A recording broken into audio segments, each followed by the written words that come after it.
Donald Trump strikes again, and this time it might cause a global war. Take a look at these horrific. Residents gathered at the site of an attack in Yemen on Sunday as bulldozers and volunteers worked to clear debris in search of survivors. The United States launched strikes which the Houthi-run health ministry said killed at least 31 people in what is the biggest U.S. military operation in the Middle East since President Donald Trump took office in January. Defense Secretary Pete Hegseth said Sunday they would continue until the Iran-aligned Houthis stopped their attacks on Red Sea shipping. He told Fox News, quote, "The minute the Houthis say we'll stop shooting at your ships, we'll stop shooting at your drones, this campaign will end. But until then, it will be unrelenting." The Houthis' military spokesperson on Sunday said without offering evidence that the group had targeted U.S. aircraft carrier USS Harry S. Truman and its warships with ballistic missiles and drones in response to the U.S. attacks. The Pentagon did not immediately respond to a request for comment. Now, what we're seeing here, we're seeing the exact same thing that happened in the DRC, where no one wants to take accountability for what's going on. So President Donald Trump has found rebels, and these rebels, he's launched an attack on them in Yemen, the Houthis. And as a result of that, the reason he's doing this is because he does not want the international trade that he benefits through that region, the ships passing in Yemen. He doesn't want that to stop. And there's been attacks on those ships. And obviously, the US is very powerful, one of the strongest nations in the world. It's very aggressive. And we're seeing all of this happen. Now, the interesting thing is that nobody really wants to take accountability because, as you can see, they said without offering evidence that the group had targeted U.S. aircraft carrier USS Harry S. Truman and its warships with ballistic missiles and drones in response to the U.S. attacks. The Pentagon did not immediately respond to a request for comment. U.S. Central Command released footage on Saturday showing fighter jets taking off from an undisclosed location and ships firing missiles and hitting targets. The Houthi movement's political bureau described the attacks as a war crime and said its forces were ready to meet escalation with escalation, while Moscow urged Washington to cease the strikes. The Houthis, who have taken control of most of Yemen over the past decade. There you have it. So Russia is saying, US, stop this. And if Russia gets involved, we know it's a global war. At the same time, you've got the Houthis coming out and saying, this is war. So where will this end? Of Yemen over the past decade said last week they would resume attacks on Israeli ships passing through the Red Sea if Israel did not lift a block on aid entering Gaza. So as we can see, there is an attack on Israeli ships that are passing the part of Yemen that needs to get to where it needs to get to. And they're doing this because they're saying they're revenging for the sake of Gaza. And you've got Donald Trump coming in, and he's causing this escalation in that region because his airstrikes have resulted in dozens of casualties. And there's reports of women and children being among the victims. Now, obviously, with all of this happening, we can already tell that there's war crimes happening here. On which side? Both sides, I think. We've got huge escalations. And some people are calling this the worst humanitarian crisis that we've seen. Now, it's so crucial because Donald Trump then tweeted and said, "Today I have ordered the United States military to launch divisive and military action against the Houthi terrorists in Yemen. They have waged an unrelenting campaign of piracy, violence, and terrorism against American and other ships, aircrafts, and drones." Joe Biden's response was pathetically weak. So the unrestrained Houthis just kept going. It has been over a year since a US flagged commercial ship safely sailed through the Suez Canal, Red Sea, and the Gulf of Eden.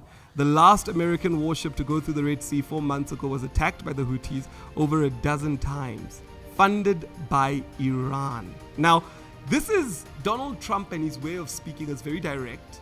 He's giving out information. And he's saying, look, the funders of all of this is Iran. Our ships are being attacked. And he continues to say these Houthi thugs have fired missiles at US aircrafts and targeted our troops and allies. These relentless assaults have cost the US and the world economy many billions of dollars, while at the same time putting innocent lives at risk. The Houthis' attack on American vessels will not be tolerated. We will use overwhelming lethal force until we have achieved our objective. The Houthis were choked off. Now, if you look at this, there are people that get involved into this, women and children that are losing their lives because of this conflict. Now, these airstrikes, they've got broader geopolitical implications because the US, yes, is sending a strong message to Iran to say, who you're funding, we're coming for you. But remember that Iran is supporting the Houthis. So Iran has oil and the US needs oil. So experts are warning that this could really escalate tensions between the US and Iran and potentially draw in other regional players like China and also Russia. Now, the US has historically promoted democracy globally. But now when we're seeing the use of force through the military actions, we're now seeing a different part. Now, I want to ask this question to say, why is Yemen so important to the US? And I'm sure many of you have already caught it, but the reason why it's important is because it's strategic. Its geostrategic location, the maritime security, the energy interests, and also these counterterrorism efforts that they keep talking about. So Yemen is situated in the perfect place along the Red Sea and the Gulf of Eden and overlooking a very critical trade route, particularly for oil. There's over 4.7 million barrels of oil that are transported daily. And these disruptions could really cause big issues for the Western economies and the US as well. So the US trying to do this, they are essentially wanting to benefit themselves and they're calling it international trade. Now, the Houthis attacking these ships, they've raised concerns for safety about this route. And there's also been some big threats that both sides have given. Now, the Al-Qaeda group, which was a group that was very much known in the US as a threat, it's very similar to what we're now seeing this Houthis organization becoming. And the US is now saying they want to support this counterterrorism and they're trying to stabilize the region, protect its allies, such as Saudi Arabia. Now, I found this weird because I thought Saudi Arabia would align with Yemen, but they haven't. Because the US trained them military-wise, offered them some military equipment. So it's very, very interesting to see what's going on in the Gulf. Now, Saudi Arabia would have to get involved because there is a coalition government that has really been against these Houthis that are backed by Iran. And I want Saudi Arabia to speak for once, because we always just read about them, but we never really hear what they actually want to say. Are they for the US doing this? Are they against the US doing this? Or are they just going to keep quiet like they kept quiet on many other scenarios? I want you to take a look at this video. Donald Trump announcing that he has now ordered airstrikes against the Houthi rebels in Yemen. I want to pop this up on your screen. It is a portion of a post by President Trump just posted to his Truth Social. You can see it there on your screen. He says, "Today, I have ordered the United States military to launch decisive and powerful military action against the Houthi terrorists in Yemen. They have waged an unrelenting campaign of piracy, violence, and terrorism against American and other ships, aircraft, and drones." The statement goes on to say, Quite interesting to see that Donald Trump is choosing Truth Social as his main platform to communicate all actions of government. And many people are complaining, saying, but hold on, we should be seeing other platforms or diplomatic channels being used. But however, he's chosen to inform the public first. I don't know how you feel about this. In October 2023, in response to the Gaza conflict, the Houthis began a partial blockade of the Bab al-Mandab Strait. By January 2024, traffic through the Red Sea had halved, drawing the ire of the West. The United States launched Operation Prosperity Guardian, deploying a carrier strike group alongside 20 regional and international allies. The Americans had planned to take the fight directly to the Houthis, whereas their European allies sought to provide escort missions through their own separate task, named Operation Aspides. 6 months on, however, the Houthis remain undeterred, and more than 100 incidents have been reported with no end in sight. On the contrary, June saw a significant spike in attacks on shipping. The sinking of the MV Tutor, the second major vessel sunk by the Houthis since the start of the crisis, drove insurance premiums sky high. Not necessarily outgunned, but certainly outmaneuvered, the US Navy finds itself in the most intense naval engagement since the Second World War. However, from November 2023 to July 2024, they have performed 77. On average, 1 every 3 days. Such havoc has not been lost on insurers, who have increased premiums substantially.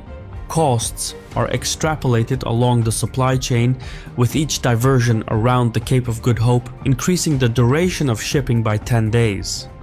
In global trade, every day added is accounted for in cost. That's very important because the Cape of Good Hope, South Africa, is another route that these ships are able to take, but that increases that journey by 10 days, which essentially increases a lot because this is now logistical measures. You need to feed the people that are on there. You need to actually even increase the insurance because of the amount of kilometers that are going in there. So it is a very important part that all these ships pass through, and without access, the United States would be very frustrated, and that is why they're fighting. Associated with fuel, crew salaries, and insurance premiums. So, logistics get expensive really fast. Lacking a military solution, Washington is increasingly forced to pursue a just as unpalatable diplomatic solution. Now, as you've seen, the UN Secretary General has come out and he said that this needs to be stopped immediately. And he's also warning that this could destabilize the region and worsen the humanitarian crisis. I've always said, whenever countries go to war, it is always the people of that country that tend to suffer. Now, you can already see that the UN tends to play a speaking role. It doesn't stop much. In countries that are as powerful as the US, the UN doesn't really have much power to be able to dictate things. And I think it might need us to relook at what exactly is the role of the UN if the UN will just ask other countries to stop, and what happens when these countries do not stop. Because we have been seeing that the UN has spoken about many countries, including in Congo, but we have not quite seen action or governments being afraid of what actions will come out. Now, Iran is speaking out on this, and you can see that Iran itself is denying aiding the Yemen's Houthi rebels. And we saw the same thing when we saw that in the DRC Congo, they were denying, or rather, the president was denying helping those rebels. So we always see the same thing, that the people that are funding or helping them tend to deny it. For what reason, we're not sure. And I think for myself, one of the most interesting things that I want to begin to see is I want to see some of these regions come out and be vocal and speak about what they're doing. Because when they're not speaking, I then get concerned to say, what is it that they're planning on doing? If all of them are going to hide behind, we're not supporting them, we're not funding them, then what are we going to see? Because the European Union has now launched a separate naval mission to protect the shipping in the Red Sea. So they're getting involved. They're busy saying, you know what, we cannot watch while this happens, we must launch a mission. Meanwhile, Saudi Arabia, the UAE, they haven't done anything yet, and they have been involved in the past in some of these conflicts. So the UK deploying ships as part of this international coalition to support freedom of navigation. This is just showing you that all these regions there are heavily affected by what's going on. And you see that Trump says America will hold the Houthi rebels accountable for the attacks on commercial ships. And we know what that accountability looks like, because Yemen civilians now, unfortunately, they are being drawn into a conflict that they might not have anything to do with it. And these risks and this further escalation is only affecting their lives. And as we can see, Yemen relies on imports for 90% of its medicine and 2/3 of its food. And these attacks, if they attack their ports, it's going to affect delivery. They're not going to be able to do anything. And also their hospitals are incapacitated. And a lot of people are struggling in that country. And the UN has obviously condemned these. But however, there's nothing else that we're seeing that the UN has done except for just condemning this. And it really does not help that region in any way. Now, if you look at this, we've got 19.5 million people that need assistance at the moment. 4.8 Yemenis that are internally displaced. And we're seeing that more war is only going to cause bigger issues for all these countries. And our thing here at educating you about what's going on politically is to help you realize what's going on all around the world and how it affects every single person. And the biggest and most important thing in all of these wars should be protecting civilian infrastructure and also protecting civilians themselves, because the US, as it frames it, it's going to be striking against the Houthis. The Houthis are going to be stopping all these ships that are passing by. However, it is the civilians that get affected. And if you look closely, it's all because countries want to benefit themselves. The US's involvement is closely tied to oil. And I don't know why Saudi Arabia and the UAE are not speaking, because I would be expecting them to vocalize this and come and speak. But what we are seeing is that while all of this is happening, we are seeing that we're moving closer and closer to a war where many countries are going to be drawn in. And it's the humanitarian, it's the people that suffer from such things, and it's always important to protect civilians from such things and ensure that they are protected in this region. I want to know from you, what are your thoughts about this? Is the US being a bully? Are we going to be seeing more of these things happening? Should the US be fighting to protect this Gulf to ensure that, you know, all their products, all their oil are passing through? Should they not? Is the US supporting or backing Saudi? Is the UAE going to be backing Saudi? What are the actual people in Yemen feeling or saying about all these things? These are all the questions that I have, because we're hearing that famine has broken out. We're hearing that cholera has broken out in Yemen, and the US is claiming that its intervention aims to create conditions for a politically stable and a proper country. And they plan on doing this by neutralizing the Hutu people that are controlling this region. Critics have also said that the US is now prioritizing military solutions over diplomatic channels. What are your thoughts? Do you believe that the US is now doing this because Trump's administration has come out with very divisive, powerful, and rhetorics that they're saying they're protecting American interests despite anything else? And there are people that are claiming that no, they completely disagree with this. Now, in Saudi Arabia's coalition, they has been, or utilizing this US situation, there has been 377,000 deaths in Yemen, and 60% of these are from indirect causes. Obviously the famine, or everything that's going on here, the hospitals, the ports. And holistically, if you look at it, civilians are dying. Civilians are being heavily affected. And for one to keep quiet, I believe, is a big injustice. I believe that the war should stop, attacks should stop, and civilians should be protected first beyond everything else. But I think I might be the only one believing that, because the Hutus and America are behaving very differently. I want to know from you, what is your opinion about the situation? What do you know that maybe we don't know? Educate and comment and let us know how you feel about what's going on.